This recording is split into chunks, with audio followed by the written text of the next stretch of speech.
Let's see how to reset Vivo phone without losing data.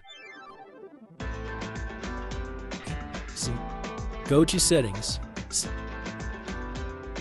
See,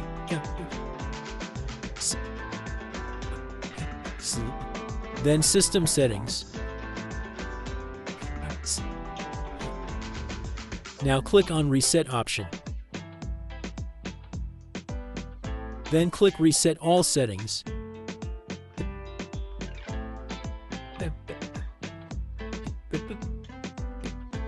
Now enter your mobile pattern lock.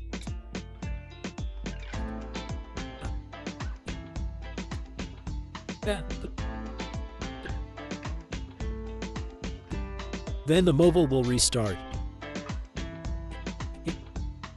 The bear I you we be hanging so you're not see